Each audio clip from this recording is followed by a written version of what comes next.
Being recorded.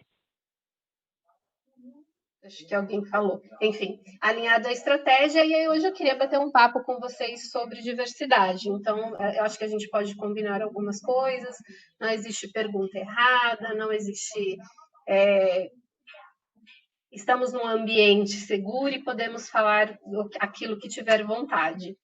Bom, eu vou tentar passar aqui a apresentação, é a primeira vez que eu uso essa ferramenta, então se tiver qualquer coisa, vocês me ajudem. Vamos lá, tela, PowerPoint. Vocês me falam se estiver vendo, só para eu continuar? Ainda não apareceu. Não? Então, peraí, Se você tem que clicar no PowerPoint aí na tela e depois abrir o PowerPoint também. Aí na sua máquina. Abrir e como se fosse apresentar na sua máquina, mas primeiro você precisa compartilhar na ferramenta. Lá naquele quadradinho com a setinha para cima. A minha máquina aqui. É que eu estou pela web, e aí é do mesmo jeito? Aquela foto que você me mandou, não tem aquele quadradinho? Sim. Setinha para cima? Clica nele, aí vai aparecer tudo que tem aberto na sua máquina. Aí compartilha. Você seleciona o PowerPoint, ou a sua tela, o screen que aparece aí. Que assim, ó, tem que compartilhar a sua tela. Isso, clica A nela. tela inteira? Pode ser. Compartilhar. Agora apareceu. Vai aparecer, vamos ver. Entendeu? Tá carregando aqui. Agora apareceu. Vivendo a inclusão. Tá bom. Então, a gente pode começar e aí vocês me interrompem se vocês acharem necessário, tá? Ou quiser perguntar alguma coisa. Então, qual é o nosso objetivo de hoje? É falar um pouquinho sobre diversidade, sobre o cenário brasileiro e sobre vieses inconscientes. Não sei se vocês já ouviram falar o que é vieses inconscientes, de que maneira ele atua nas nossas tomadas de decisões. Eu vou tentar passar um vídeo para vocês, vocês me avisam se não estiverem escutando.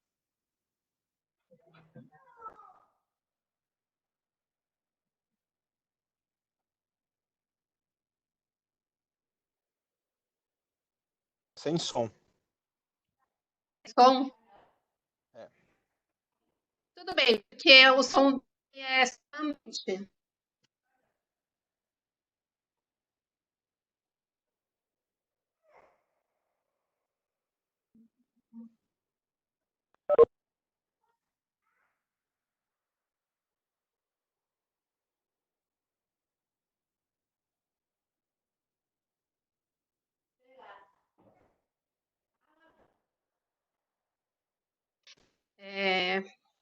O que acontece com esse vídeo, na verdade? Ele está mostrando como seria o mundo se o mundo fosse preparado para as pessoas com deficiência e não para as pessoas que não têm deficiência. Então, imaginem vocês, se eu chegasse aqui na apresentação e me apresentasse em Libras, né? Então,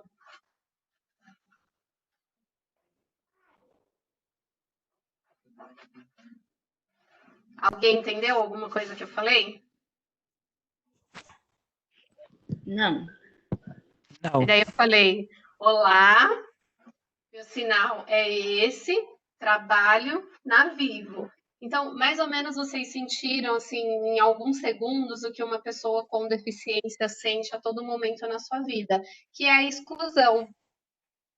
E aí, assim, a gente aprende inglês, a gente aprende espanhol e a gente não aprende Libras, que é o nosso segundo idioma. E por que a gente não aprende? Por que a gente não nem pensa em aprender Libras? Alguns de vocês já tiveram interesse em aprender esse idioma? Eu já tive curiosidade. Ai, desculpa. Eu não estou vendo vocês, tá? Estou vendo só a minha apresentação. Então, qualquer coisa aí vocês me avisem. Mas a gente não aprende porque a gente não precisa, teoricamente. A gente só vai ter interesse, ou porque a gente acha legal, ou se a gente tem alguma pessoa do nosso convívio que precisa falar em Libras. Então, uma pessoa surda, ou um colaborador surdo, ou um filho, uma mãe, um tio. E aí a gente vai ter a necessidade de aprender. E na maioria dos casos não é assim. Então, por isso a gente tem dificuldade de se comunicar com as pessoas surdas e não tem o interesse porque a gente tem pouco contatos com ela. Então, eu queria perguntar para vocês, as dificuldades são apenas de acessibilidade arquitetônica?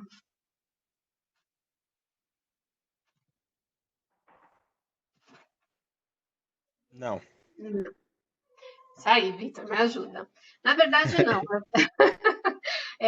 Existem vários tipos de acessibilidade e a mais importante é a acessibilidade atitudinal, porque por mais que eu não sei falar Libras, que é o exemplo que eu dei aqui para vocês, eu consigo me comunicar através da escrita, eu consigo me comunicar pelo WhatsApp, eu consigo mandar um e-mail, só que se a minha acessibilidade atitudinal não tiver coerente, não tiver um olhar para isso, eu vou ficar tão assustada que eu não vou contratar uma pessoa surda, eu não vou me relacionar com uma pessoa surda porque eu não sei como me comunicar com ela. Então, a acessibilidade ela vai muito além, na verdade, de uma rampa, de um elevador, de um intérprete de Libras, de um software de leitura. Ela vai muito mais da nossa atitude. E aí eu coloquei algumas imagens aqui só para a gente fazer uma reflexão. Então, essa moça usuária de cadeira, por exemplo, ela não consegue assistir a aula, certo? Mas se eu precisar ir para a faculdade e eu tiver essa barreira, eu também não consigo e eu não tenho uma deficiência, correto? Correto. Vou falar um pouquinho, então, de qual é o nosso cenário e dos grupos que são considerados minoritários, mas são a maioria. Então, hoje a gente tem 51% de mulheres no Brasil, a gente tem 55% de pessoas negras.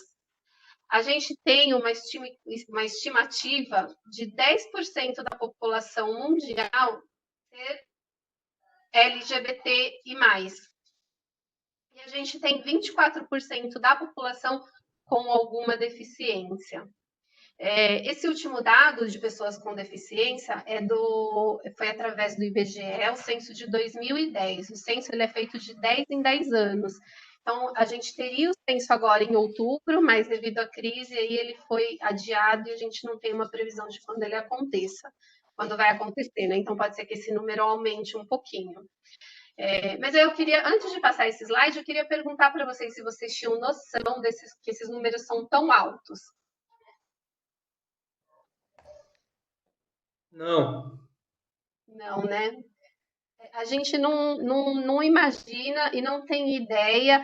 E quando a gente olha para as empresas, não é representado dessa forma. A gente não tem 51% de mulheres em cargos diretivos, a gente não tem 55% de pessoas negras na empresa geral, a gente não tem 10% de pessoas LGBTI+, que assumem e conseguem trabalhar tranquilamente, e muito menos a gente tem 24% de pessoas com deficiência. Eu acrescento aí, Núbia, quando as pessoas se enquadram em parte deles ou até em todo eles, a mesma pessoa. Exatamente, tem. E assim, dentro dos grupos, existem diversidade. Por exemplo, se eu for me apresentar as minhas características para vocês hoje, eu vou falar, eu sou uma mulher negra, baixinha, gordinha, mas eu sou uma mulher negra de pele clara. E o que isso significa, por exemplo? Que eu não sou discriminada, que quando eu entro no mercado, ninguém vai atrás de mim, eu não sou parada em blitz. Então, dentro do próprio grupo, dos grupos, tem diversidade também. Se a gente for olhar, por exemplo, pessoas com deficiência, e tiver aí na sala de vocês 2 pessoas usuárias de cadeira, elas podem ter limitações completamente diferentes. Então, por exemplo, eu e o Vitor somos cadeirantes, mas ele tem sensibilidade e eu não. O que acontece? Na hora que ele sente vontade, por exemplo, de ir ao banheiro, ele tem sensibilidade. Agora, eu não. O que eu vou ter que fazer? Eu vou ter que usar sonda e trocar a sonda de 6 em 6 horas. Então, a mesma deficiência traz limitações diferentes. Vão me interrompendo se tiver dúvida, tá? E aí, assim, o que significa ser minorizado? O que significa significa isso? Significa que a gente precisa enfrentar barreiras estruturais, culturais, políticas, de acessibilidade, sociais, que interferem na nossa condição plena de vida. Então, a discriminação, o machismo, o racismo, o capacitismo, a negligência, o desconhecimento, eles combinam aí para a gente não ter uma participação igualitária, né, em todas assim, em tudo, desde a escola, educação, saúde e no âmbito corporativo. E aí, assim, vou explicar um pouquinho para vocês o contexto histórico. Escravidão, estrutura colonial, direitos básicos negados, voto, trabalho, barreiras estruturais na sociedade.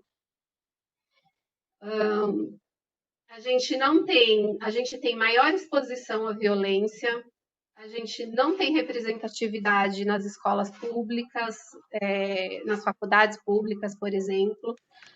A gente tem que trabalhar para conseguir estudar. E o que isso acontece?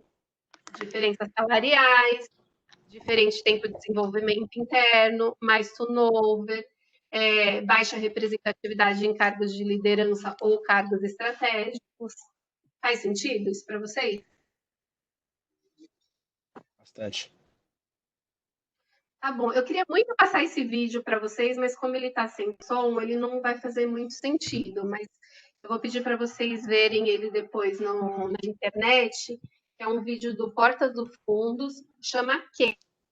E é a história que ele não consegue falar sobre as pessoas. Então, uma pessoa chega e pergunta para ele: quem é o gerente? E aí ele fala: é aquele cara ali. Aí ele: que cara ali?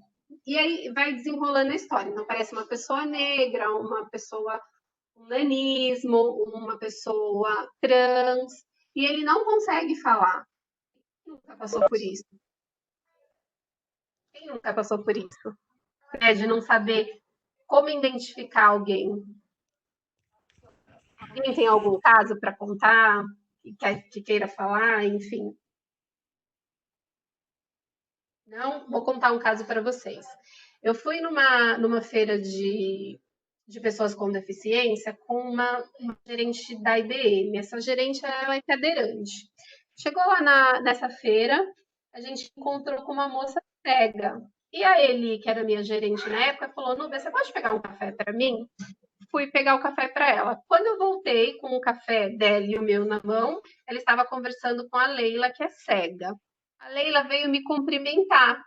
Na hora que ela veio me cumprimentar, ela esbarrou na minha mão e eu derrubei o café na minha gerente, na perna dela. E aí eu falei: gente, agora que saia justa, né? O que eu faço? O que eu faço? A cega não viu e a cadeirante não sentiu, vou ficar quieta. E aí, gente, aquilo ficou me corroendo, né? Eu falei: não, eu preciso falar. Daí eu chamei ela e falei: Eli, eu derrubei café na sua perna e acho que te queimou. Ela falou: ai, Nubia, que bom que você me contou, porque a gente precisa ir no banheiro, que eu preciso lá. Porque se...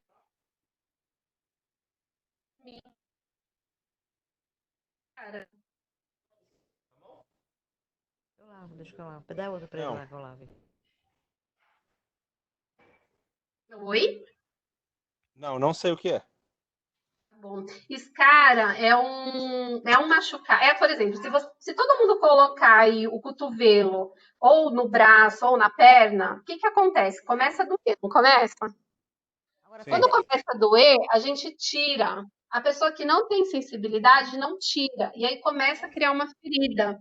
E essa ferida vai ficando grande, grande, grande. E o nome dessa ferida é escara.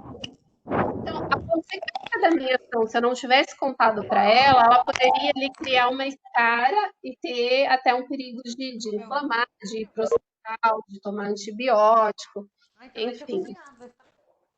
Entendi. É alguém que está cozinhando aí. Acho que é a Gleide que está com o microfone aberto. Gleide, você pode pôr no mudo? Tá dando ruído aqui. Não sei se ela está ouvindo. Enfim, acho que parou. Pode continuar, Nubia. Tá bom. E aí eu vou trazer aqui alguns exemplos dessas barreiras no mundo do trabalho, né? Então,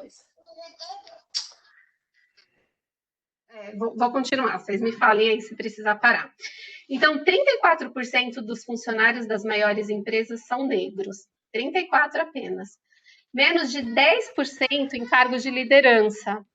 E quando a gente fala da mulher negra, esse número ainda é muito pior, apenas 0,4% em cargos de liderança. Então, quando a gente olha nesse gráfico, ele é muito representativo, porque as pessoas negras estão em cargos de entrada ou em cargos da base da pirâmide. Quando chega no conselho, a gente tem 95% de pessoas brancas. É bem representativo. E por que isso acontece? Quando a gente fala de mulheres, também não é muito diferente, né? Então, existe uma disparidade de salário que é 24% acima. Então, 76% de mulheres, dos homens, ganham mais que mulheres.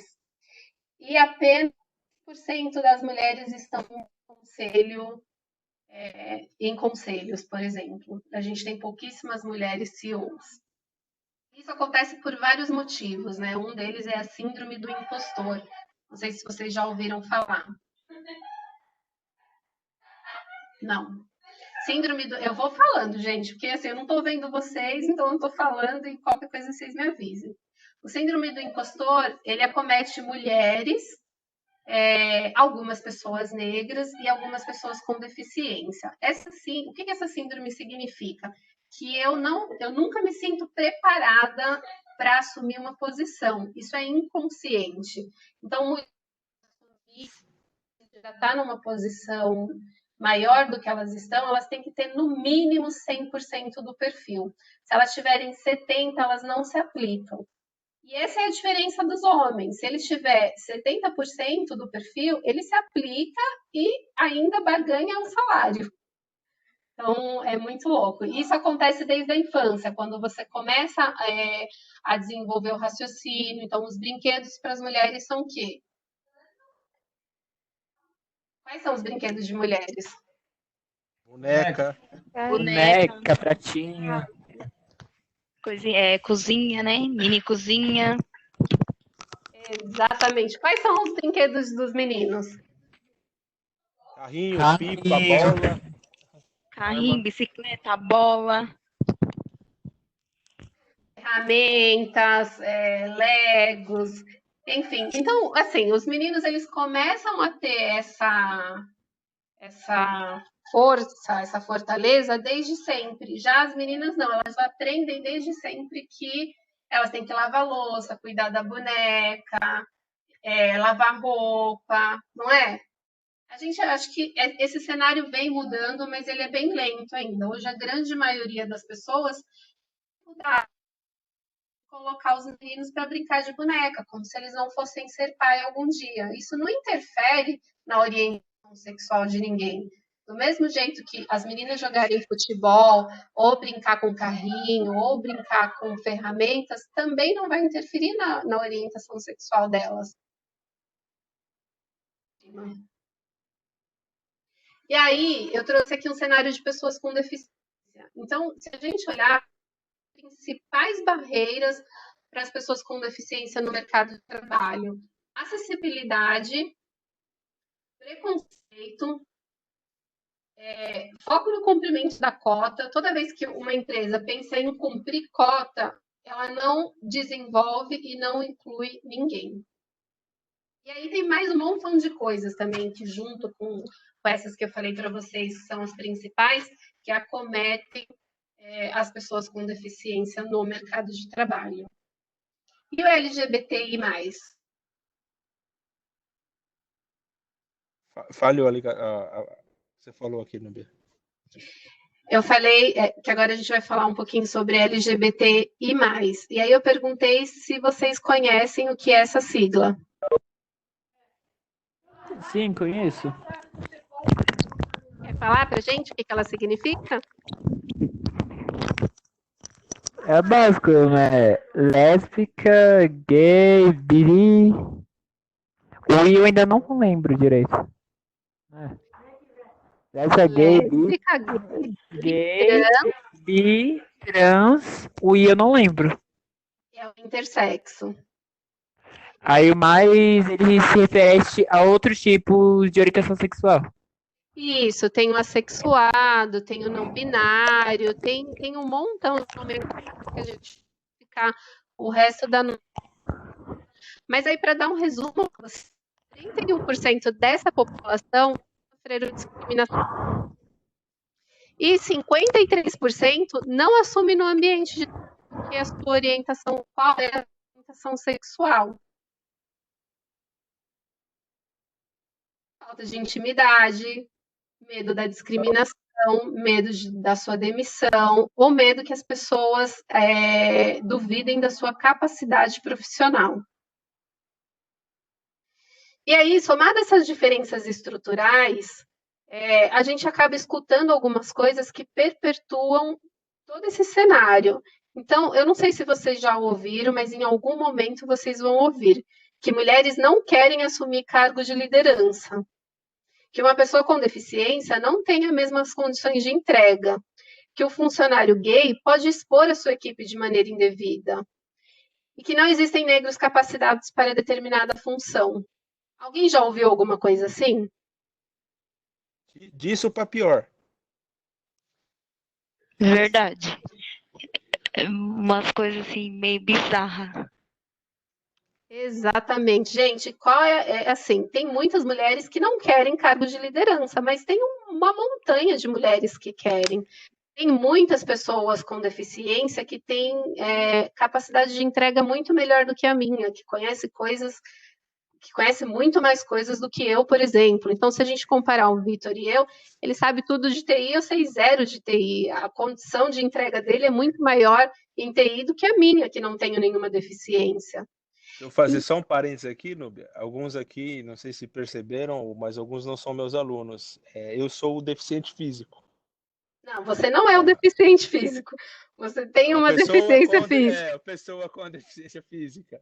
Enfim, algumas pessoas não são alunos meus, mas eu me enquadro na minoria PCD aí. Vai lá, Núbia. Tá bom. E aí, assim, eu quis falar isso pro Vitor agora, porque eu sempre fico batendo nesse martelo. Existe uma nomenclatura para pessoas com deficiência. Então, a gente não deve chamar ninguém de deficiente, porque a pessoa ela não é deficiente, ela tem uma deficiência que é muito diferente. Então, por exemplo, se eu tivesse uma deficiência, eu me apresentaria assim para vocês. Eu sou a Núbia, sou uma mulher negra de pele clara, gordinha, formada, trabalho com diversidade e, by the way, tenho uma deficiência. Por quê? Porque a deficiência, ela não caracteriza ninguém. Ela é uma das nossas características, mas não nos fala como um todo. Gente, por que um funcionário gay vai expor a equipe de maneira indevida? O que a orientação sexual dele vai interferir na sua condição de entrega? Absolutamente nada. As pessoas tiram que não existem capacitadas para qualquer função. Isso não existe, mas a gente perpetua essas frases toda vez que a gente fala. E quando a gente olha para as organizações, de que forma a gente consegue, de fato, ter representatividade? Se a gente tiver uma cultura viva, se a gente tiver a capacidade de receber, reter e desenvolver diferentes públicos e as suas respectivas diferenças. E isso vai muito além desses 4 pilares aqui que a gente conversou, que é gênero, etnia, pessoas com deficiência e LGBTI+. Tem pessoas sênior, tem pessoas de várias nacionalidades, tem pessoas que pensam diferente, com religiões diferentes, com histórias diferentes. Então, toda vez que a gente fala de diversidade, a gente não fala do outro, a gente fala da gente mesmo. Porque eu sou diversa. Se a gente for olhar, se eu for olhar a minha história e a história de vocês, é totalmente diferente. E tudo bem. Não é?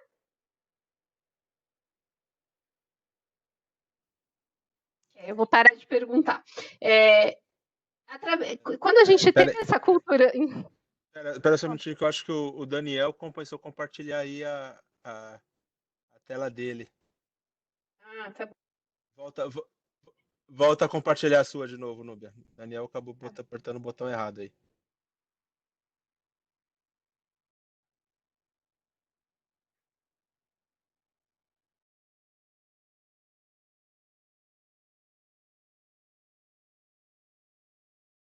Voltando aqui. Foi, pode continuar. Oi? Então, vou colocar em Foi. modo apresentação. Isso, vai lá. Tá bom. E aí, além da cultura inclusiva, além de eu ter a capacidade de receber, reter e desenvolver, eu preciso ter representatividade na minha empresa. Porque eu preciso representar a sociedade, porque uma organização que tem diversidade, ela é inovadora. Então, eu falo bastante isso na Vivo e tem vários exemplos lá do quanto a representatividade traz produtos e serviços e atendimentos diversos. Poderia até dar alguns exemplos para vocês, mas vamos lá. E aí, gente, olha que coisa maluca. Por exemplo, hoje, quando eu comecei a falar com vocês, vocês tiveram 30 segundos para formar uma opinião sobre mim. 1/10 de segundo. 1/10 de segundo. Tem lógica isso? A gente olhar para uma pessoa e já dizer eu não gosto dela ou eu gosto dela, mas a gente faz isso. Isso se chama vieses inconsciente. E o que é os vieses inconscientes? É aquilo que a gente acredita, que a gente viveu, que a gente estudou, que a gente cresceu aprendendo. Então, lá naquele primeiro vídeo que vocês não escutaram o áudio, mas o áudio era só uma musiquinha, ele tinha ali a mãe apontando para a mãe e a filha cadeirante apontando para uma pessoa não cadeirante. E a gente faz isso também, né? Então, acho que vem mudando essa história, mas quando a gente vê uma pessoa com deficiência, e se a gente está com uma criança, não aponta. O que é aquilo? Aí o que a mãe faz, né? Xiu, não aponta. E se você não estudar, você vai ficar assim. Então, assim, esse é um dos exemplos. Ou, por exemplo, se tiver uma pessoa com esquizofrenia, o que a gente conhece de esquizofrenia? São aquelas pessoas que a gente viu nos filmes, nas novelas, são pessoas loucas que escutam vozes e que querem matar todo mundo, não é? Na verdade, gente, a esquizofrenia vai muito mais além disso. Tem pessoas que têm esquizofrenia e que são catatônicas. Alguém sabe o que é catatonia? Catatonia? Isso. Tenho uma ideia aqui, mas eu tenho com medo de falar e ser errado. Pode falar, não tem certo e errado. Vamos junto. Não, tem alguma coisa a ver com o ouvido? Não. Então tá bem longe. Todo mundo assistiu Chaves aqui? Sim. Sabe aquela hora que o Chaves fica com medo e aí ele faz aquele movimento assim, paralisa? Piripaque do Chaves. Heloísa, vem aqui. Isso, o piripaque do Chaves, que ele fica paralisado. Aquilo é catatonia. Então, tem pessoas que têm esquizofrenia e que essa é a sequela, a catatonia. Mas, assim, quando a gente ouve que tem uma pessoa com esquizofrenia no nosso ambiente, o que a gente já pensa? O que a gente sente? A gente fica com medo, não é verdade? Ela só fica assim quando ela tá nervosa ou porque ela é assim mesmo. Uma pessoa tem isso. É na hora que ela tem o surto, né? Então, a pessoa com esquizofrenia, ela começa a desenvolver o surto a partir dos 14, 15 anos. E aí, assim, desenvolve de formas diferentes para as pessoas diferentes. Algumas pessoas escutam vozes que dizem que elas vão fazer alguma coisa, outras são perseguidas, outras têm, sei lá, eu conheci uma menina, o nome dela é Bárbara.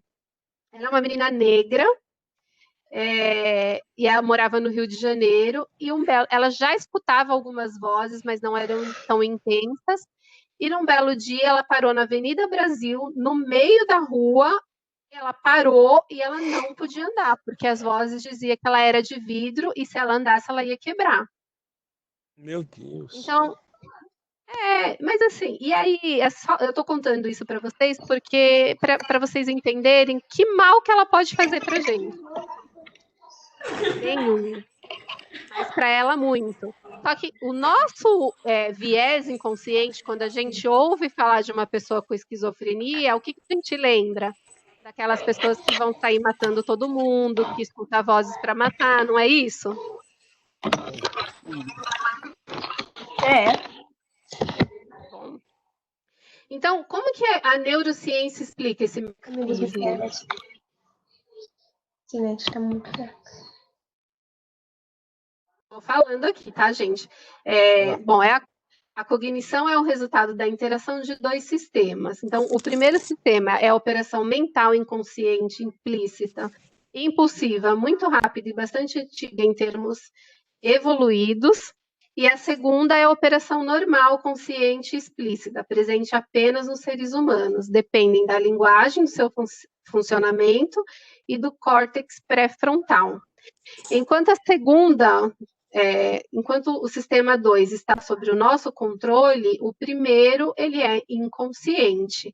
Então, o que isso significa?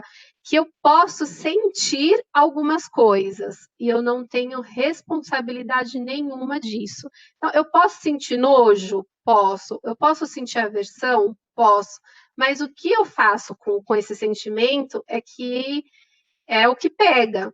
Porque eu não posso discriminar, desrespeitar ninguém, certo?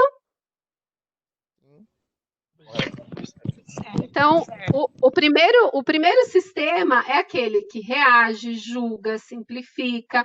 O segundo sistema, que é aquele que a gente controla, ele considera, avalia e justifica. Mas ele só vai fazer isso se a gente souber que tem esse viés inconsciente.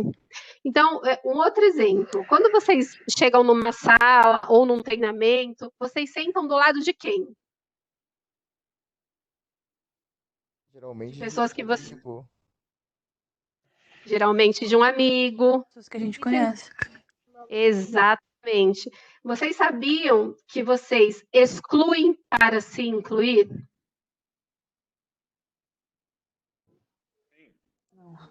Não, né?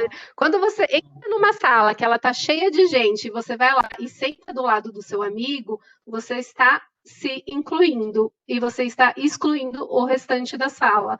Isso você faz de forma inconsciente. E é uma maneira de exclusão para as outras pessoas. É um exemplo simples. O que o viés faz, né? Ele ajuda a gente a tomar decisões. Então, por exemplo, vocês são de RH, por fazer recrutamento e seleção. O que vocês vão fazer? Vocês vão ler o currículo, aí você vai ler lá, faculdade Anhanguera. Nossa, eu estudei nessa faculdade, então essa pessoa é bacana, já gosto dela. Isso você faz assim de maneira inconsciente, sem perceber. E isso pode te levar a tomar decisões equivocadas. Certo? Sim. Sabe aquela frase dos opostos se atraem? Ela é mentirosa. Os opostos não se atraem. Não é mais fácil a gente conversar com pessoas que pensam igual a gente? Tem razão. A gente, que são iguais a gente, é muito mais fácil. Por quê? Porque é uma maneira de você se incluir. E aí, quando você faz isso, você, na verdade, está fazendo de forma errada, porque você está tomando decisões através do seu inconsciente. E o problema é que a gente, ao utilizar esses filtros no ambiente profissional, a gente acaba sendo injusto e impedindo o crescimento de pessoas com potencial. Que talvez são mais pobres, que talvez são de grupos que não fazem parte da minha representatividade, talvez de pessoas com deficiência que eu não sei e acho que elas não conseguem, talvez de mulheres que olhem para ela e falem, poxa, não está no momento, ou nossa, ela está grávida, não posso mais passar nada. Ou voltou de licença maternidade e fala, não, ela tem muito trabalho em casa agora, eu não vou poder passar isso para ela. Correto. Tá bom. O que a gente precisa fazer? A gente precisa conscientizar o nosso inconsciente. Então, a gente precisa entender que todos nós somos preconceituosos e que a gente estereotipa muitas coisas. Então, quando eu olho uma pessoa negra, por exemplo, na rua à noite, o que eu faço? O que vocês fazem? Vocês estão voltando da faculdade, aí vem uma pessoa negra na sua direção. Qual é a sua reação? Não tá pegando. A gente fica com medo achando que vai ser um assalto. Então, tá vendo como a gente tem preconceito? Porque a pessoa que vai praticar o assalto, ela pode ser negra, branca, amarela, independente disso. Mas o que a gente aprendeu ao longo do tempo,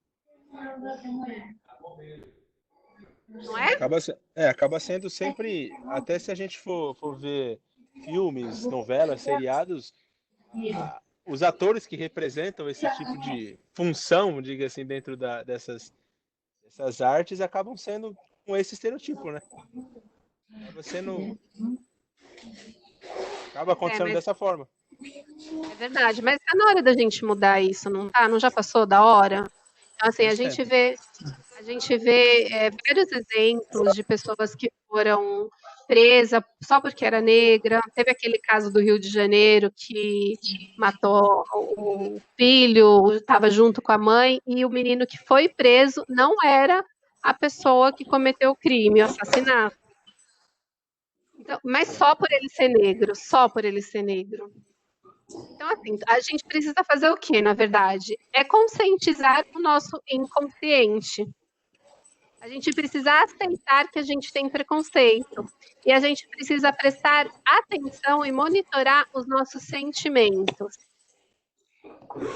E aí partir para ação. Então, líderes inclusivos, pessoas inclusivas, RHs inclusivos, equipe inclusiva, elas tomam decisões entendendo que elas têm o viés inconsciente e parando para pensar neles. Então, poxa, será que eu estou pensando isso porque eu gosto muito dessa pessoa, ou porque ela é parecida comigo, ou porque ela é totalmente diferente de mim?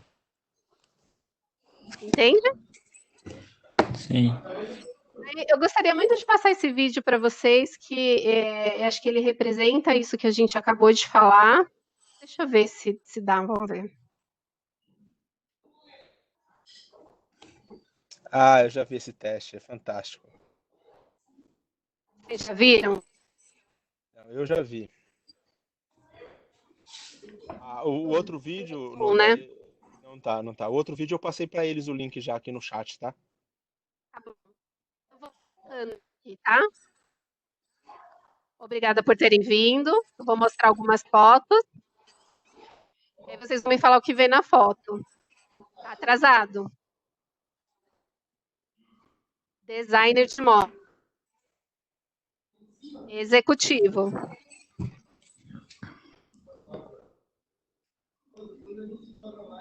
rapaz está cuidando da jardinagem na casa dele.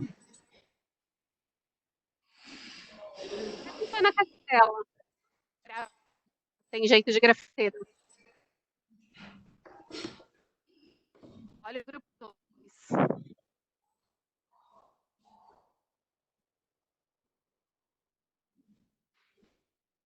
O que é essa imagem? Alguém pichando o muro. Pichador.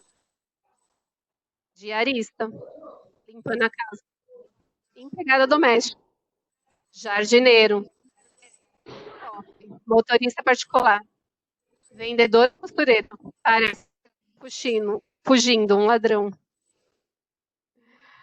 Não é incrível que são as mesmas fotos com pessoas brancas e negras e as pessoas falaram coisas totalmente diferentes. Então, uma pessoa negra com terno, ele só pode ser segurança de shopping ou motorista? Não, né? É muito louco isso, mas isso acontece bastante. Tem um executivo lá na Vivo, o nome dele é Lucas, ele é responsável pelo Vivo Labs. E aí ele sempre me conta isso, ele fala que ele passa por blitz praticamente todos os dias e todas as vezes ele é parado. E ainda, além de ser parado em todas as blitz, o guarda fala para ele o seguinte: e aí, negão, onde é que você vai com esse carro? Ele vai trabalhar, gente. Como eu não estou vendo vocês, vou fazer uma pergunta. Vocês têm filho? Não? Tá. Eu tenho alguns. É o Victor que falou, né? Você não vale. Eu tenho alguns. O que eu queria contar? Que pessoas negras, elas ensinam para os seus filhos como se comportar numa blitz policial. Então, por exemplo, não faça nenhum movimento brusco, toma cuidado, ande sempre com documento, porque qualquer movimento involuntário, essa pessoa pode morrer. Ou ela pode ser confundida com bandido, por exemplo. E são coisas que pessoas brancas não passam. Então, pessoas brancas nem passa pela cabeça delas ensinar o filho a passar por uma blitz. Ou que ela tem que estar sempre com documento. Isso não acontece. E o que acontece que eu já vi acontecer do policial ser negro. Sim, mas lembra do nosso viés, que a gente cresceu assim, a gente entende assim? Então, a pessoa negra também entende que a pessoa negra é bandido. Ela cresceu vivendo isso, ouvindo isso. E aí vou falar um pouquinho para vocês sobre alguns viés. Então, o viés de afinidade é a tendência da gente avaliar melhor as pessoas que parecem com a gente. Aquelas que a gente gosta, que a gente tem tendência de gostar, que concordam com o que a gente diz.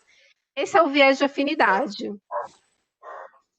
O viés confirmatório é aquela tendência a procurar informações que confirmem nossas hipóteses iniciais. Então, pensamentos seletivos, crenças, ou coisas que a gente desvaloriza. Se o nosso grupo, o grupo que a gente está inserido, faz assim, a gente também tem um viés confirmatório. Não sei se vocês já ouviram falar o efeito halo. Sim. Quer explicar um pouquinho o que é?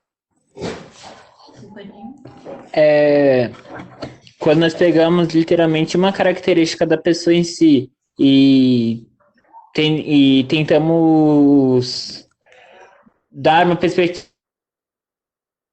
pegando apenas uma característica, tipo a inteligência dela, a aparência dela em si. Acho que é isso. Exatamente. Nesse exemplo desse menino que está no slide, a gente, do que é belo e bom. Então, o nosso cérebro julga, analisa e tira conclusões de uma pessoa a partir de uma característica e formula um estereótipo dele. Ele é bonito, ele é legal, ele é bacana, ele é inteligente. Só de olhar para ele. Não tem sentido nenhum, né? Aí tem um outro vídeo que é super bacana, eu vou passar também ele e vou narrar. Ah, não, ele tem legenda. Clica em ocultar ali embaixo, Nubia, que tem uma mensagem ali, não tem? Onde? Ali embaixo, Aqui, ocultar. Ah, tá.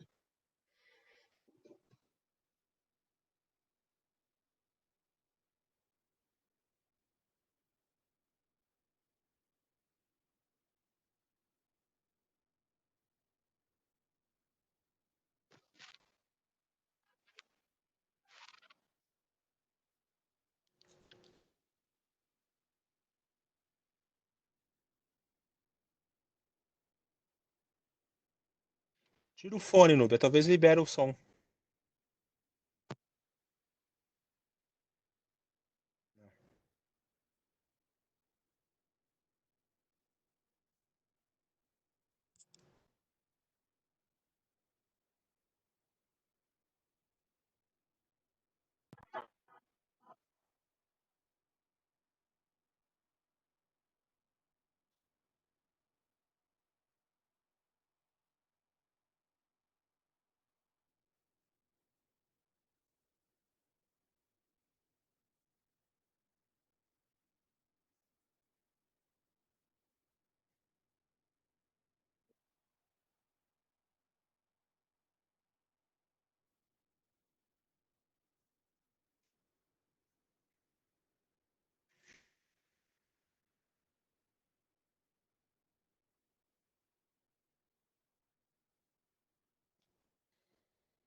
E aí, pergunto para vocês, se vocês estivessem nesse contexto, vocês também levantariam?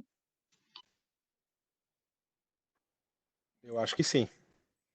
Acredito. Também. É um comportamento da sociedade, a gente replica ele. Mas você vê, apenas um bip, ela não sabia o que estava acontecendo e ela replicou o comportamento. Então, quando alguém consegue lembrar de alguma situação onde alguém discordava de uma ideia e decisão, e pela pressão inconsciente do grupo, ela convergiu para que o grupo, fazendo o que o grupo havia decidido. Se na empresa há poucos líderes, mulheres, negros ou pessoas com deficiência, como essa pessoa vai se comportar? Será que ela vai ser capaz de se posicionar em assuntos difíceis contra o status quo já deliberado sem ela? Será que eu vou conseguir contratar, desenvolver e trabalhar com pessoas diferentes de mim? Ou diferente da maioria representada? Por que a gente teve tantos erros de publicidade quando eles começaram a incluir pessoas negras? Porque eram só pessoas brancas que faziam. E aí, o que é importante para uma pessoa negra é só uma pessoa negra que sabe. Porque vários comerciais com pessoas com deficiência são com atores que não têm deficiência e que eles não conseguem representar. Eles não entendem esse mundo. Não é? Perfeito. Aí, toda vez que a gente está conversando, ou se a gente vai para uma reunião e tem ali 7 homens e tem uma sala de 10 pessoas, tem 9 homens e uma mulher, toda vez que a mulher fala, o homem interrompe. Por quê? Por que a gente fala que mulher no volante? Perigo constante. Perigo constante. Por quê? Machismo. E por aí vai. E assim, o mais interessante disso tudo é que não existem só homens machistas. Existem mulheres machistas também. E aí é muito bom a gente... Não é verdade? A gente tem que tomar consciência disso e não replicar o machismo. Não criar filhos machistas, não criar filhas machistas, mudar o comportamento. Então, isso que vocês viram agora foi o efeito de grupo, que é a tendência de seguir o comportamento, para não desviar do padrão. Então, assim, eu preciso tanto me incluir que eu repito o comportamento, eu replico ele. E quando eu faço tudo isso, eu discrimino, eu não motivo, eu não incluo, eu não trabalho a diversidade, porque eu estou tentando me incluir pelo aquele padrão que é socialmente aceito. Correto?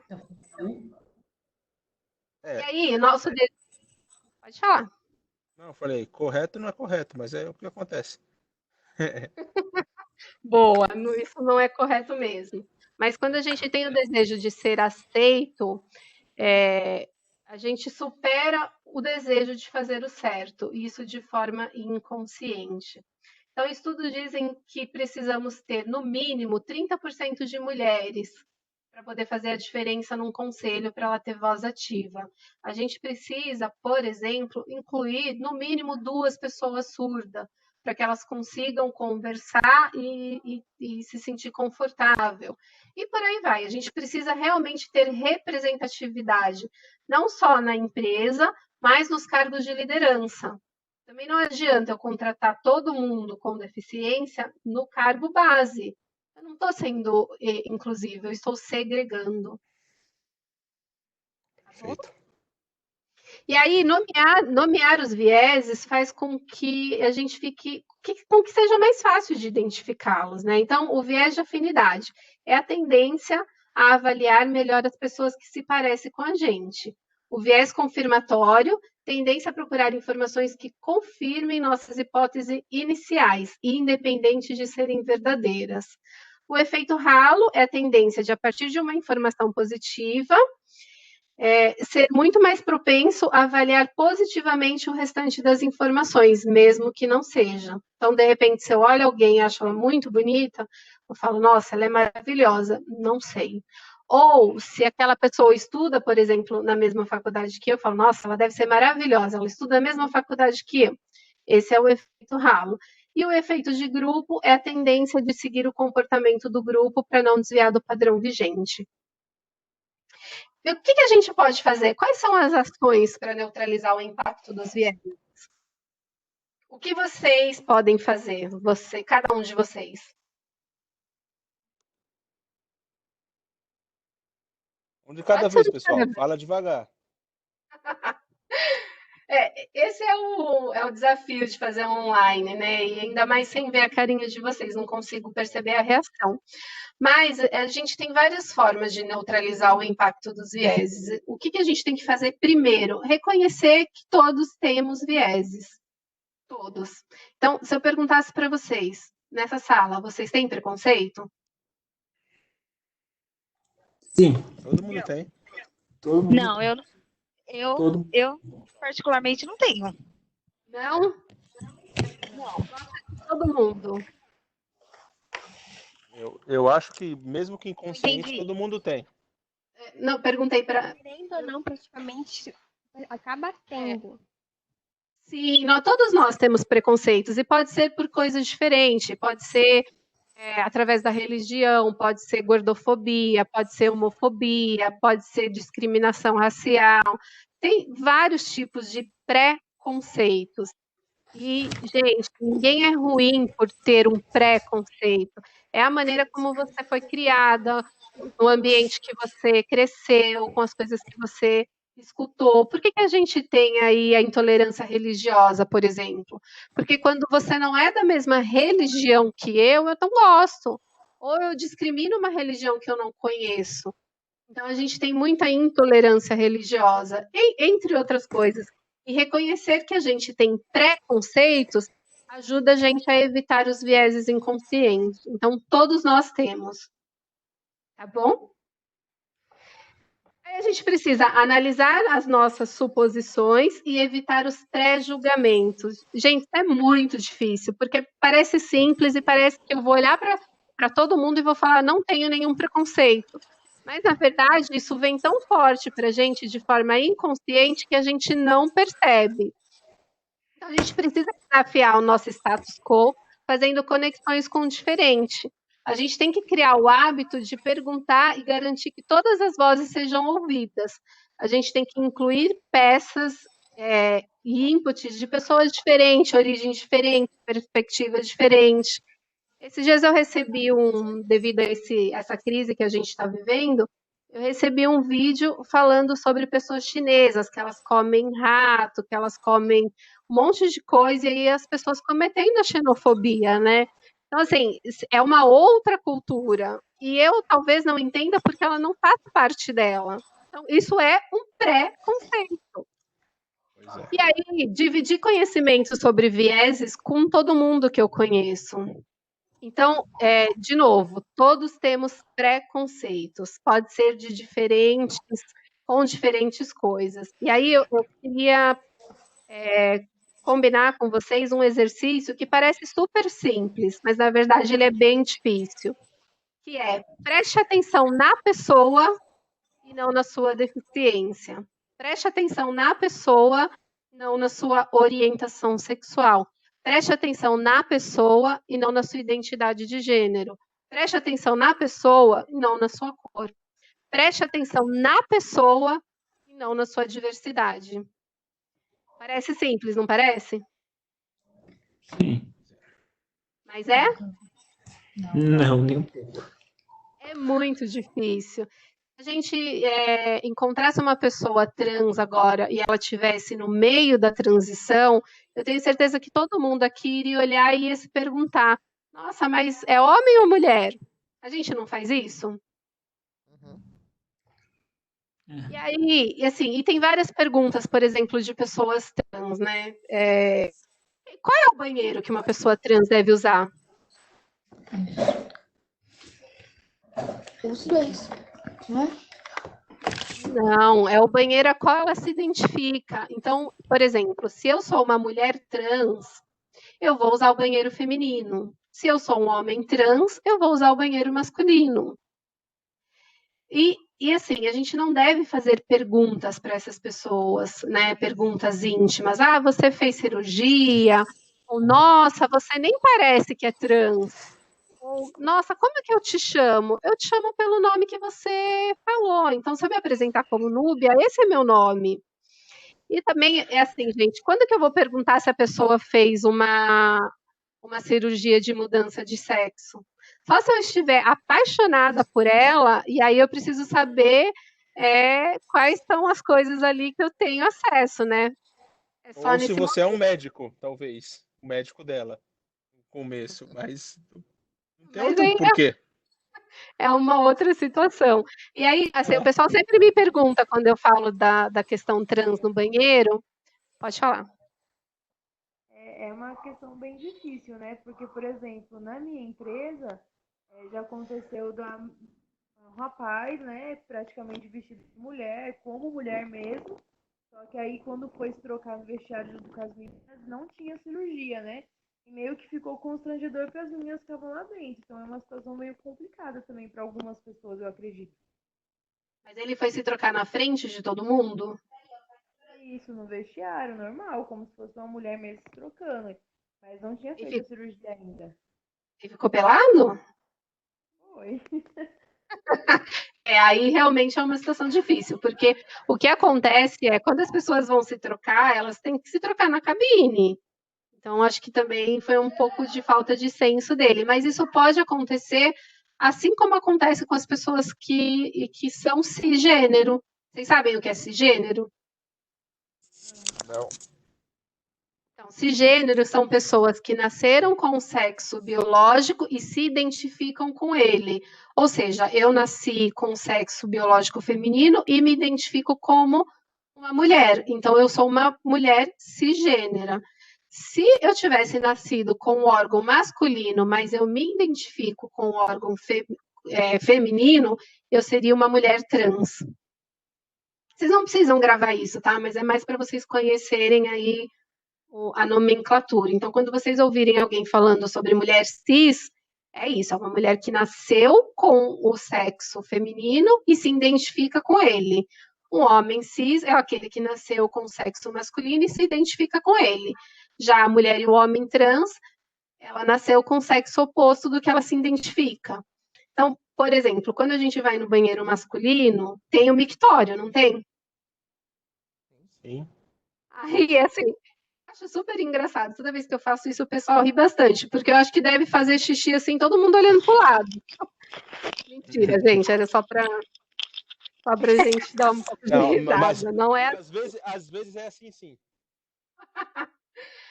Quando um homem trans vai usar o banheiro, ele provavelmente usa a cabine. Pode acontecer de ter uma pessoa que não tem muito senso e fazer como fez na empresa da colega, mas é muito difícil, tá? É a mesma coisa quando a gente fala de pessoas com deficiência, e aí a gente coloca. Se a pessoa é muito boa, a gente maximiza ela. Então, todas as outras pessoas têm que ser super, sabe? E não é, são pessoas que podem ter caráter duvidoso, como as pessoas que não têm deficiência. E quando tem uma situação ruim também, elas já logo falam, nossa, isso, todas as pessoas com deficiência vai ser assim, não vai entregar, não vai trabalhar, vai faltar. Então, a gente tem o costume de fazer isso. Mas a questão trans é uma questão difícil mesmo. Por exemplo, eu não sei se vocês sabem, mas 97% do público trans, ele está em alta vulnerabilidade social. O que isso significa? Ele está na rua, né? Ele não tem onde dormir, ele não tem onde comer, ele foi expulso de casa. A gente fez um programa de jovem aprendiz no ano passado e a gente contratou alguns profissionais trans, alguns jovens aprendizes trans. E teve um caso que me chamou muita atenção, de uma menina que estava numa casa de acolhimento. Ela não conseguiu ir fazer a entrevista porque ela falou, meu Deus, eu vou num prédio na Berrine, totalmente elitizado, eu vou chegar lá, vai todo mundo olhar para mim e falar, o que essa menina está fazendo aqui? E aí eu fui lá na casa de acolhimento dela com a gestora. A gestora fez a entrevista com ela na casa de acolhimento, conversou com ela, explicou, falou que a Vivo tem um ambiente acolhedor, que ela podia ficar tranquila, enfim. Ela aceitou a proposta, mas ela não conseguiu ficar. Ela não conseguiu ficar porque ela tinha medo de sair na rua. ela morava com o avô que cuidava dela, e o avô batia nela com a Bíblia. Meu Deus. Então, essa é a realidade das pessoas, da maioria das pessoas trans, né? Então, assim, quando a gente fala desse público, acho que a gente tem que ter um olhar de empatia. E aí, uma outra coisa que eu queria conversar com vocês é: a gente não precisa entender ninguém, a gente não precisa aceitar ninguém, mas a gente precisa respeitar todo mundo. A gente tem obrigação de respeitar todo mundo. Então, ninguém quer ser aceito ou entendido, mas todos queremos ser respeitados. Sim. Eu tenho uma amiga que os dois irmãos dela são gays. E a mãe dela não aceita assim, que eles eram gays. Ela tipo assim, acendia vela pra eles voltar a ser, tipo, homem de verdade. Acendia vela, levava pastor pra dentro de casa pra rezar pra eles, fazer oração.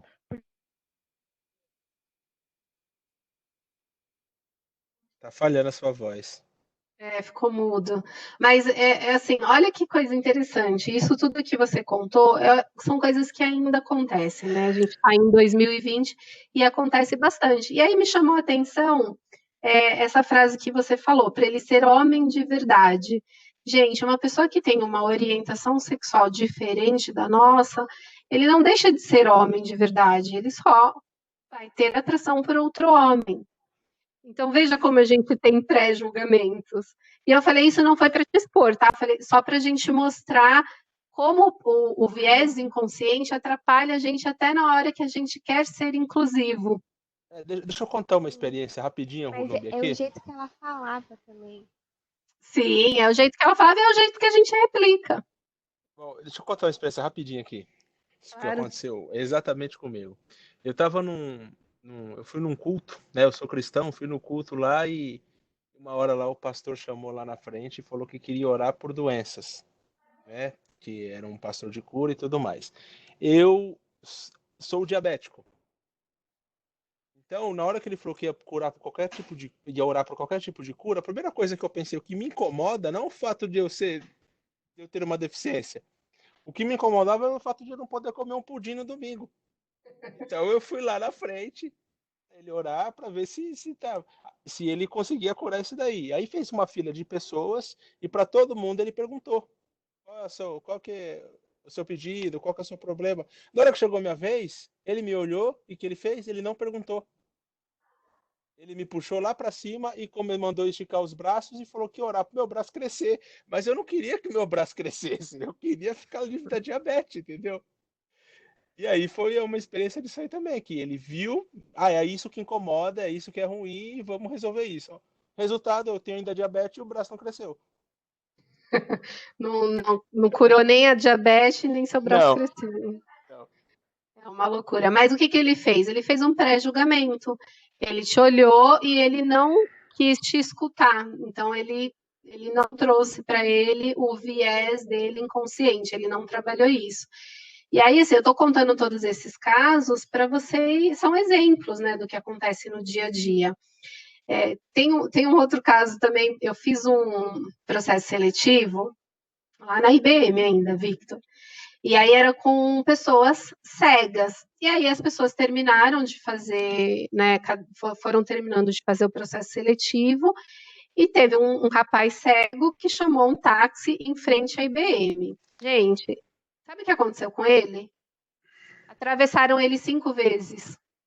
Ele estava esperando ficar atravessando o cara. Exatamente. Meu Deus. E as pessoas não perguntam exatamente o que a pessoa do seu culto fez com você, não perguntou para ele, ia pegando no braço dele, não, vamos, eu te ajudo. E ele, não, eu não quero atravessar, estou esperando o táxi, eu não quero atravessar. Mas as pessoas não escutavam e atravessou ele 5 vezes. E aí ele me mandou uma mensagem, falou, Nubia, eu preciso da sua ajuda, porque eu preciso ir para outro lugar, porque aqui nesse lugar as pessoas não estão me atravessando a rua. Coitado. E aí aí eu desci, fui com ele até o ponto de táxi que tem ali perto da Berrine, e ele esperou, ele não ia pegar o táxi, ele ia pegar o Uber, porque ele chamou pelo aplicativo, mas a gente ficou esperando perto do ponto de táxi, e eu fiquei com ele lá. Mas isso são os nossos vieses, né? E os nossos vieses, eles atrapalham a inclusão e a diversidade. Mas quando a gente reconhece que tem, a gente começa a trabalhar de forma diferente. Então, quando eu olho uma pessoa e faço um pré-julgamento dela, agora eu já consigo entender que isso é um viés inconsciente. Então, eu tenho que respirar, entender e voltar. Falar, deixa eu escutar, deixa eu ouvir, deixa eu conhecer a história, deixa eu entender o currículo. Deixa eu conhecer um pouquinho melhor a pessoa antes de eu fazer um julgamento. Vocês concordam? Sim. Sim, plenamente. Sim? Tá bom. De que forma a gente consegue mudar isso, gente? A gente tem que ser corajoso, porque praticar aquele exercício que eu falei para vocês, de prestar atenção na pessoa e não na sua diversidade, é muito difícil, muito difícil. Então, para criar uma cultura empresarial inclusiva, cada um deve lidar com o seu desconforto de mudança e aceitar o risco de desafiar as regras. O que isso significa? Que eu não devo contratar pessoas parecidas comigo, e que eu preciso gostar de pessoas que falem, não, você está errada. Ou, olha, a gente precisa olhar de forma diferente. Então, refletir sobre a diversidade exige disposição para a revisão de crenças, abertura a novos aprendizados, desenvolvimento de empatia e também alguma resiliência. Alguma não, eu diria que muita resiliência. Então, examinar o comportamento individual para desvendar os vieses inconscientes, isso cada um de nós precisamos fazer individualmente, e aceitar os erros como parte do processo de aprendizado. Eu já cometi tantos erros, porque quando eu comecei a trabalhar com diversidade, eu comecei com pessoas com deficiência. E aí, por exemplo, eu liguei para uma pessoa cega para ela me ajudar com um software de leitura. E aí eu liguei para essa pessoa e falei, oi, sou a Núbia, tá? Preciso que você me ajude com software de leitura. Ela falou assim para mim, Núbia, você é vidente? Eu falei, tá doido, eu não vejo nada não, se eu ver eu nem durmo. A pessoa do outro lado do telefone começou a rir, né? Aí eu não entendi, eu falei, mas por que você está rindo? Eu não vejo espírito, né? E se eu ver, eu tenho medo. Aí ele falou, não, Núbia, para a gente que é cego, as pessoas que enxergam são videntes. Legal. E aí, como é que eu ia saber disso se ele não me falasse? Então, o erro, ele é necessário no processo de aprendizagem. Se você encontrar uma pessoa trans, por exemplo, e aí você, sei lá, usar o artigo errado, entenda que, de repente, você não compreendeu que a pessoa estava numa fase de transição. O que é diferente se a pessoa se apresentar. Então, oi, eu sou a Núbia. Aí você não precisa ter dúvida, você vai me chamar de Núbia, mesmo que eu tenha uma aparência masculina. Mas se a gente errar para aprender, tá tudo bem. Então, se eu olhar para o Victor hoje, que tem um encurtamento de membro, ele pilota a moto. Não, tem pessoas que falam, nossa, mas como você consegue? E tudo bem, ele não vai ficar ofendido com isso. Não é, Victor? Não, não mesmo. E por aí vai. Então, é muito importante a gente entender que os erros fazem parte do aprendizado. Tem pessoas que aquele vídeo lá do Ken, depois vocês olhem ele dos Portas do Fundo, é muito legal.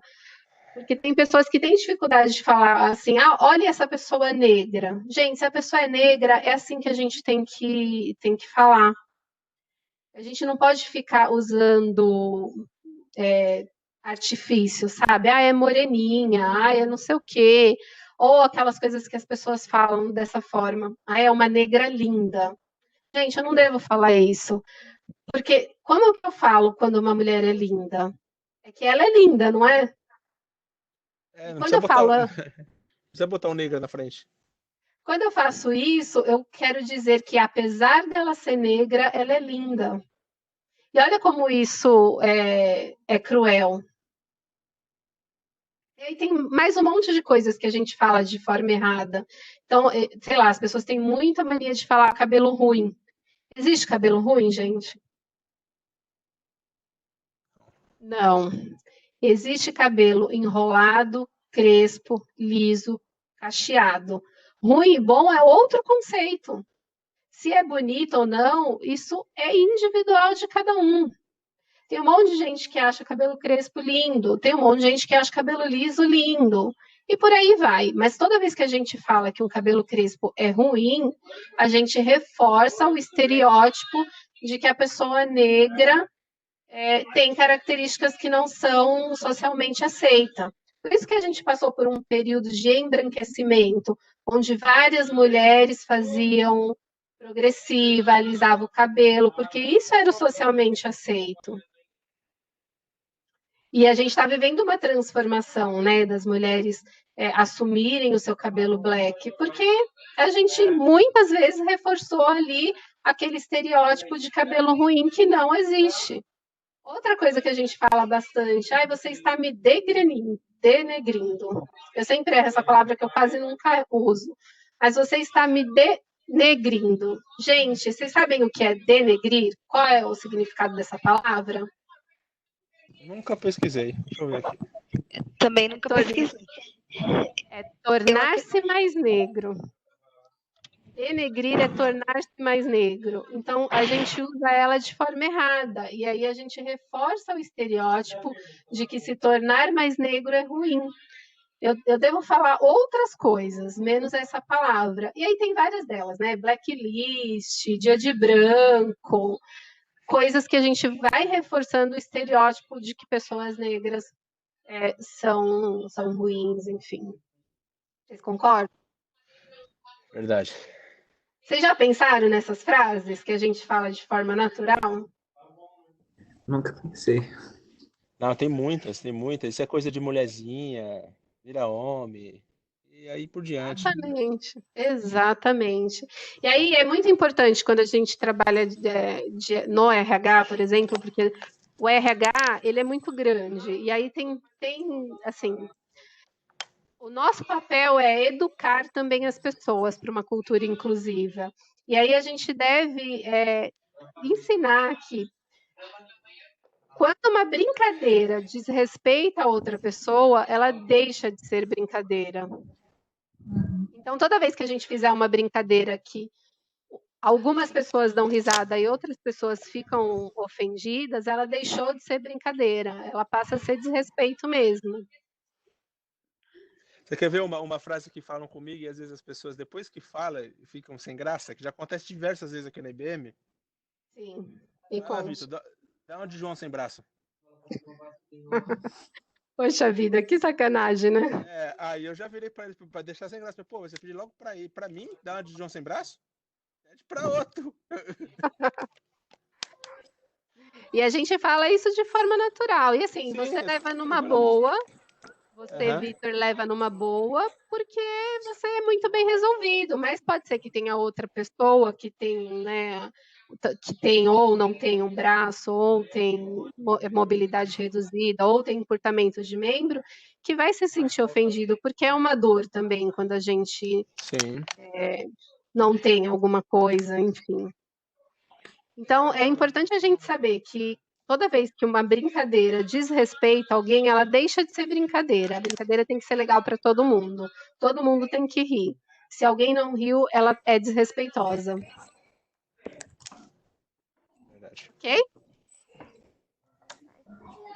Assim, eu queria ficar um tempão conversando com vocês, mas como eu não estou vendo a reação de vocês, enfim, também não sei se o tempo a gente já está um tempinho...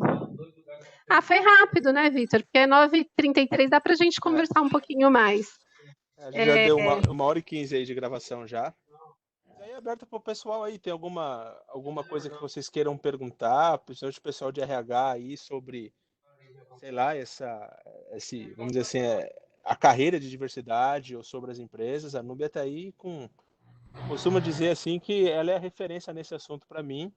No começo eu disse aí que ela foi muito importante, ela falou que não, modéstia da parte dela, mas realmente foi. Se vocês olharem no meu currículo, no meu LinkedIn, a IBM é a empresa que eu estou há mais tempo, vou no 6º ano aqui. Muito do que aconteceu na minha carreira eu devo a ela. Algo que eu digo para vocês, para o pessoal que tem aula comigo aí de recursos humanos, que eu, como cliente de vocês, dentro de uma empresa, digo que vocês não têm que somente. A sua função, né, a sua missão não é somente recrutar pessoas ou contratar pessoas, mas sim fazer o trabalho com que elas possam evoluir, se sentir em casa, se sentir confortável, para poder, ela como profissional e como pessoa dentro da empresa, poder evoluir. E isso foi o que a Núbia fez comigo aqui dentro da IBM. Estamos num momento de crise aqui, não de crise, minha crise, mas crise no mundo, né, onde departamentos estavam sendo aí desmontados, devastados. E aí foi onde ela me pegou pela mão, entendeu qual que era o meu perfil e achou um lugar dentro aqui para mim e eu me desenvolvi como pessoa e como profissional aqui dentro. Então eu acho que é uma oportunidade boa para vocês tirarem dúvidas. E, como ela disse no começo, não tem certo nem errado. E eu estou bastante grato por ela estar aqui, né, até algo bem, vamos dizer assim, alegre, feliz, pessoalmente para mim. Pessoal, aproveitem. Aproveitem que nós temos poucos minutos ainda aí. Eu vou só complementar, Vitor. Eu não sou responsável pela sua carreira, você que é. Eu só dei a oportunidade lá em alguns momentos, mas você agarrou com unhas e dentes e é esse profissional incrível de hoje. Eu só queria contar, assim, antes de vocês começarem a perguntar, de alguns casos que vêm aparecendo para mim de diversidade. Então, a gente tem pedidos de trisais, a gente tem pedidos de casal homoafetivo, como mães não gestantes. Então, tudo isso vai acontecer quando vocês estiverem no RH também. Pode perguntar, alguém me chamou. Oi? Eu gostaria de agradecer muito, né, porque esse é um tema importantíssimo, principalmente para nós, né, e a coordenação, tanto com essa diversidade todos os dias, né. Nós não só trabalhamos com gêneros, mas também com a questão da deficiência intelectual. Na nossa unidade, nós temos muitos casos. E quando isso vai para dentro da sala de aula, nós precisamos encontrar soluções. Por exemplo, eu tive em RH alunos autistas, né? É difícil os colegas entenderem, é difícil conviver, é difícil essa inclusão, né? Porque o aluno simplesmente chega, né? E nós precisamos nos adaptar.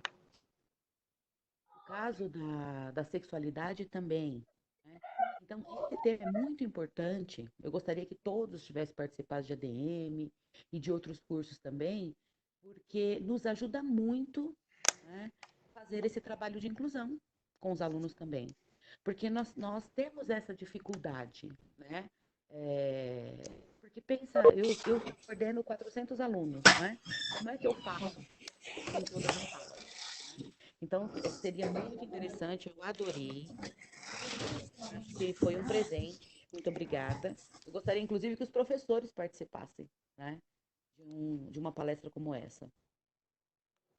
Que bacana, muito obrigado. E aí, eu vou até aproveitar isso que você falou da deficiência intelectual, e não sei se eu falei, tá? Mas eu acho que não. Quais são as 3 barreiras de exclusão para as pessoas com deficiência? As 3 principais barreiras são saúde, educação e trabalho. Então, por que saúde? Quando uma pessoa nasce com alguma deficiência, ela não tem acesso a uma saúde adequada. Quando ela vai para a escola, os profissionais também de educação, eles não têm preparação para atender todas as pessoas com deficiência. Então, e as pessoas não convivem também com pessoas com deficiência, isso que é o mais crítico, porque quando a gente começa a conviver, a gente começa a ter o olhar inclusivo. Então, se eu tenho um aluno ou se eu estudei com uma pessoa com deficiência, é mais simples para mim entender e desenvolver acessibilidade atitudinal de que quando eu não tenho esse acesso. A gente tem algumas pessoas, eu tenho algumas pessoas que trabalham na Vivo com autismo. E semana retrasada, tem 2 meses, desculpa, 2 meses, o gestor me chamou porque ele precisava de ajuda. E ele falou, Núbia, o Roberto, chamei ele para tomar um café, E quando a gente chama alguém para tomar um café, gente, o que a gente quer fazer? Dar um feedback, conversar sobre alguma atividade, não exatamente tomar um café, certo? Isso mesmo. O Roberto olhou para ele e falou: não gosto de café e você está atrapalhando a minha atividade. O Roberto é autista. O Roberto tem autismo. Eles são tem práticos, eles são perfeitos. Exatamente, aí eu expliquei, olha, com o Roberto, e aí é não só para ele, sabe, é um trabalho que a gente tem que fazer realmente com o líder e com a equipe, e aí, como a Gleice falou, a gente tem que fazer isso, por exemplo, com o professor e com os amigos também, porque a gente precisa explicar qual é a diferença. Então, uma pessoa autista, ela é objetivo, ela não tem malícia, ela não sabe mentir, ela não fala nas entrelinhas. E alguns comportamentos também, para ela, são agressivos. Então, ela não gosta de abraço, ela não gosta de contato. Tem algumas pessoas que têm autismo, que têm sensibilidade à luz, que têm sensibilidade ao som. Então, é importante que todo mundo saiba para conseguir entender e respeitar também a diferença da pessoa. Né? E se a gente não tem todas essas informações, é muito difícil, porque daí a gente já pensa, nossa, que pessoa grossa, nossa, que mal educada. Uma pessoa surda também ela é muito objetiva, ela também não sabe a malícia, porque quem consegue falar nas entrelinhas, quem consegue entender nas entrelinhas, são pessoas ouvintes e pessoas que não têm autismo. O surdo e a pessoa com autismo é totalmente objetivo. E aí a gente tem muita dificuldade de inclusão dessas pessoas, tanto no âmbito da educação, quanto no social e no corporativo, devido à falta de informação. Então, uma pessoa com síndrome de Down, as pessoas erram bastante porque tratam elas como se fossem criança. Não são criança. São pessoas que têm uma deficiência intelectual, mas que namora, casa, tem filhos, e vê a vida de uma forma diferente da nossa. Tá? Vocês concordam? Alguém mais?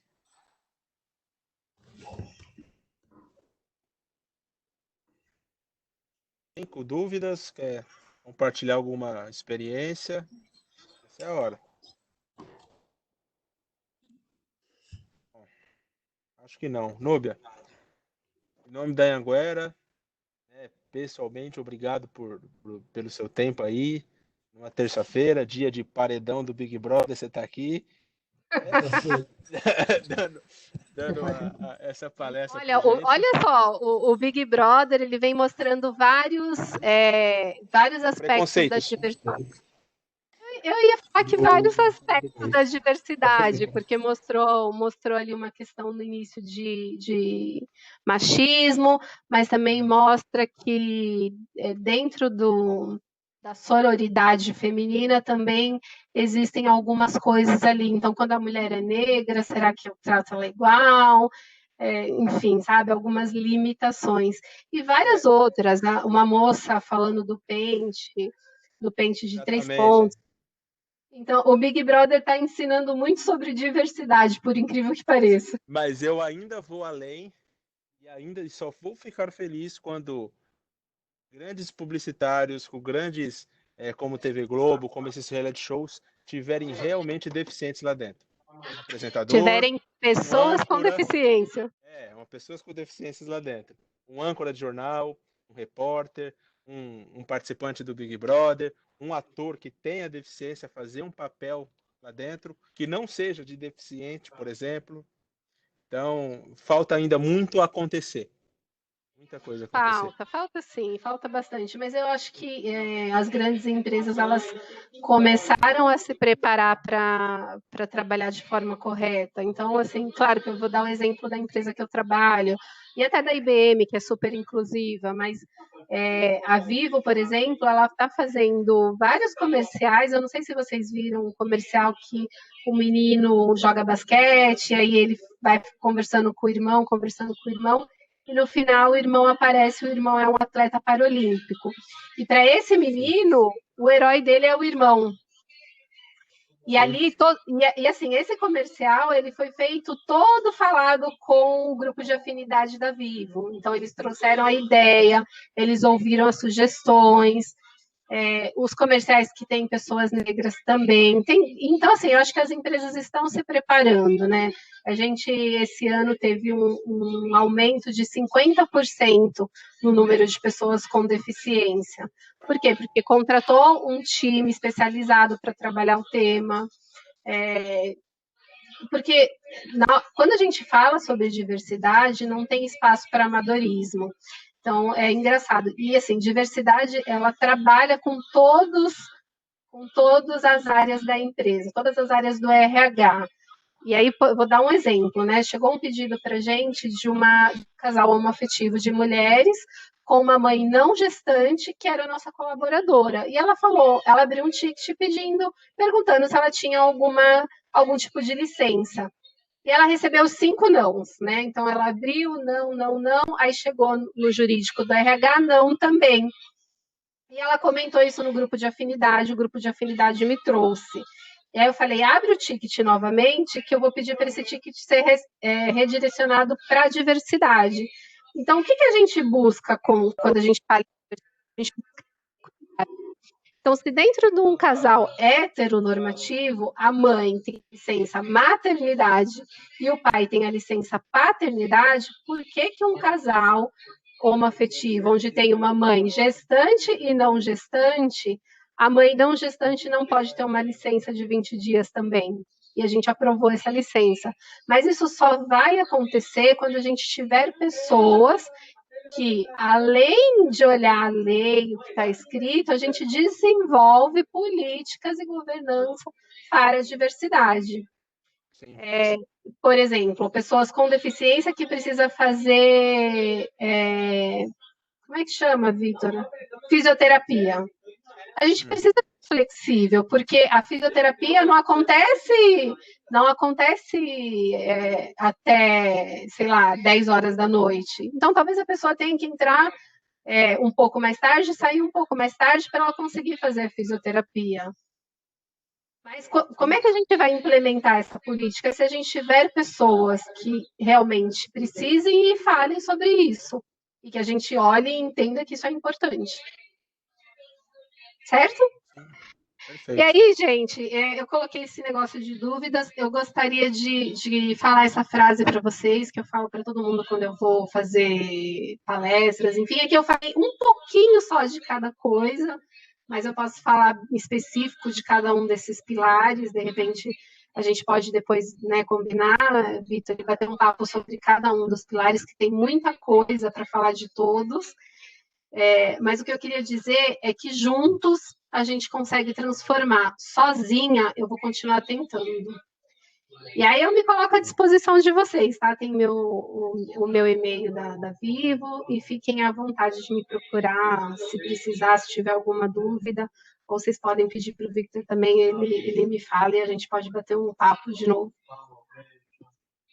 Beleza, Núbia. Obrigado. Gente, super obrigada.